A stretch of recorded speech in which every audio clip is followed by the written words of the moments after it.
नमस्कार। कभी सोचा है कि हजारों साल पहले जब कोई शहर नहीं थे, कोई टेक्नोलॉजी नहीं थी, तब हम इंसानों का जीवन कैसा रहा होगा? तो चलिए, आज हम चलते हैं समय में थोड़ा पीछे और समझते हैं कि हमारे पूर्वजों ने इस धरती के संसाधनों का इस्तेमाल करना कैसे शुरू किया और कैसे उन शुरुआती कदमों ने हमारी आज की इस मॉडर्न दुनिया की नींव रखी। ये कहानी है इंसान और धरती के रिश्ते की।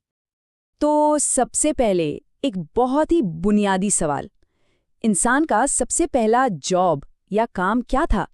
इसका जवाब ही हमारी पूरी इकोनॉमिक हिस्ट्री की पहली ईंट है। जवाब बहुत सीधा है, सर्वाइवल, यानी बस जिंदा रहना। उस वक्त हमारी सारी की सारी गतिविधियां सिर्फ इसी एक लक्ष्य के इर्द गिर्द घूमती थी।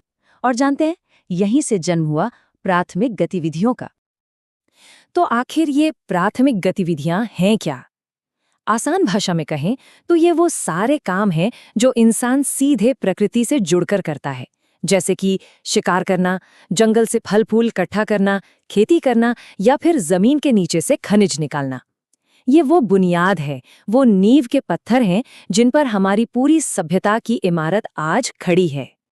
तो चलिए, हमारे इस सफर के पहले पड़ाव पर चलते हैं, उस दौर में जब इंसान का जीवन पूरी तरह से शिकार करने और खाने की चीजें इकट्ठा करने पर ही चलता था। जरा सोचिए उस दौर के बारे में। समाज पूरी तरह से अपने आसपास के माहौल पर निर्भर था। जैसा कि हम यहाँ देख सकते हैं, उनका सुपरमार्केट पूरा जंगल था और घर गुफाएं या फिर पत्तों की झोपड़ियां। औजार भी एकदम सिंपल, पत्थर और लकड़ी के। कोई पैसा नहीं, कोई बैंक नहीं। जिंदगी मुश्किल थी, पर उतनी ही सीधी और सरल भी थी। और फिर कहानी में एक बहुत बड़ा मोड़ आया।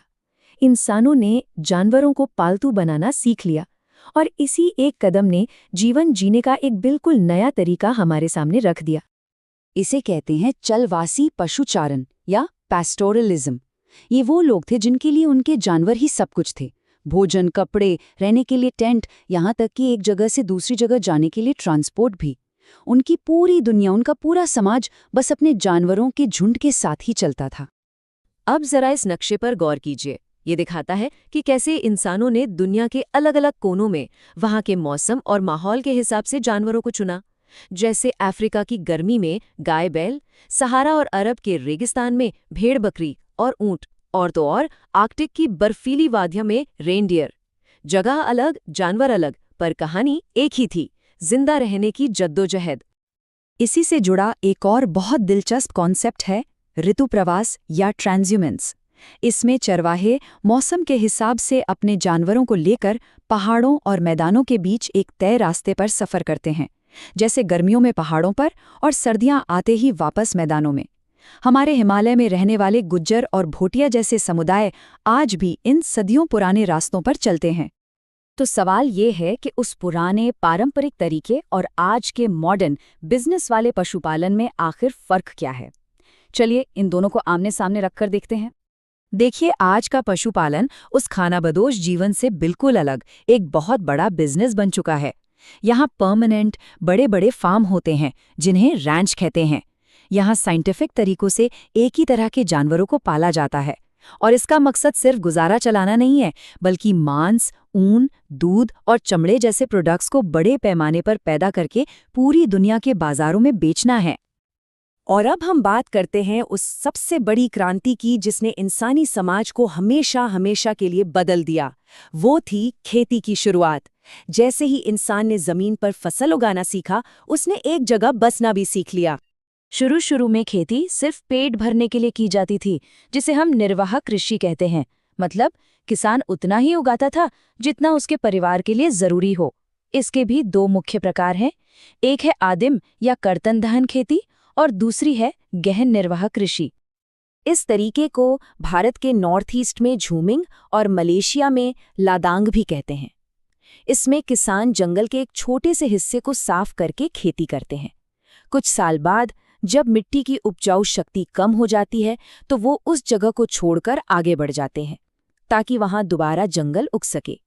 ये सुनने में भले ही अजीब लगे, पर यह प्रकृति के साथ तालमेल बिठाकर जीने का एक अनोखा और टिकाऊ तरीका था। अब जहां आबादी बहुत ज्यादा होती है, वहां गहन निर्वाह कृषि की जाती है। इसमें भी दो अलग अलग दुनियाएं हैं। एक तो मॉनसून एशिया के वो इलाके जहां पानी खूब है और चावल ही मुख्य फसल है, और दूसरी तरफ वो सूखे इलाके जहां की जलवायु चावल के लिए ठीक नहीं, तो वहां गेहूं, सोयाबीन और जौ जैसी फसलें उगाई जाती हैं। तो चलिए अब कहानी में फास्ट फॉरवर्ड करते हैं आज के दौर में, जहां खेती सिर्फ पेट भरने का साधन नहीं बल्कि मुनाफे और ग्लोबल मार्केट के लिए एक बहुत बड़ी इंडस्ट्री बन चुकी है। चलिए दुनिया भर की इस बिजनेस वाली खेती का एक छोटा सा टूर करते हैं। मजे की बात यह है कि इनमें से कई सिस्टम्स की शुरुआत यूरोप की औपनिवेशिक ताकतों ने अपने फायदे के लिए की थी। इस तरह की खेती में खेतों का साइज बहुत बड़ा होता है, मतलब मीलों तक फैले हुए खेत, और यहाँ जुताई से लेकर कटाई तक हर काम बड़ी बड़ी मशीनों से होता है। इसी वजह से यहाँ प्रति व्यक्ति उत्पादन बहुत ज्यादा होता है और इन इलाकों को दुनिया का अन्न भंडार भी कहा जाता है। एक और बहुत जरूरी सिस्टम है रोपण कृषि या प्लांटेशन एग्रीकल्चर। ये बहुत बड़े बड़े बागान होते हैं जहाँ सिर्फ एक ही कैश क्रॉप जैसे कि चाय, कॉफी या रबर उगाई जाती है। इस काम के लिए बहुत ज्यादा पैसा, मजदूर और एक अच्छा खासा ट्रांसपोर्ट नेटवर्क चाहिए होता है। और फिर आती है डेयरी फार्मिंग। ये पशुपालन का सबसे मॉडर्न और साइंटिफिक रूप है। ये फार्म ज्यादातर बड़े शहरों के पास होते हैं ताकि ताज़ा दूध और उससे बने प्रोडक्ट्स जल्दी से बाजार तक पहुंच सकें। यहाँ जानवरों की सेहत, उनकी ब्रीडिंग, हर चीज का वैज्ञानिक तरीके से ख्याल रखा जाता है।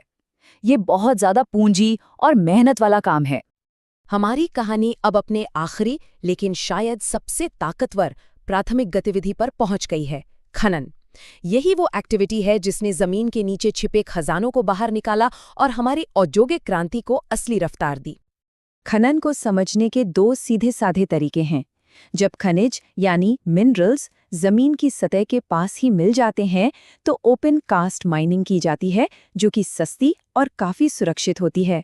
लेकिन जब खनिज बहुत ज्यादा गहराई में दबे होते हैं तो शाफ्ट माइनिंग का इस्तेमाल होता है, जिसमें गहरी सुरंगें खोदी जाती हैं, और ये काफी महंगा और जोखिम भरा काम होता है। लेकिन यहाँ एक बहुत ही दिलचस्प बात है। किसी देश के पास बहुत सारा सोना होने का ये मतलब नहीं है कि वो उसे निकालना शुरू कर ही देगा।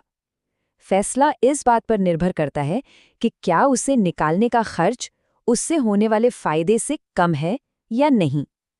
ये सब कुछ डिमांड, टेक्नोलॉजी और लागत के एक बड़े आर्थिक समीकरण पर टिका होता है। तो शिकार से लेकर खेती और पशुपालन से लेकर खनन तक इन्हीं सब प्राथमिक गतिविधियों ने हमारी तरक्की की नींव रखी। इन्होंने हमें खाना दिया, हमारे शहर बनाए और हमारी अर्थव्यवस्था को ताकत दी। लेकिन आज यही गतिविधियां हमारे इस ग्रह के भविष्य और इसकी सेहत को लेकर कुछ बहुत गंभीर सवाल भी खड़े कर रही हैं। सोचने वाली बात है ना?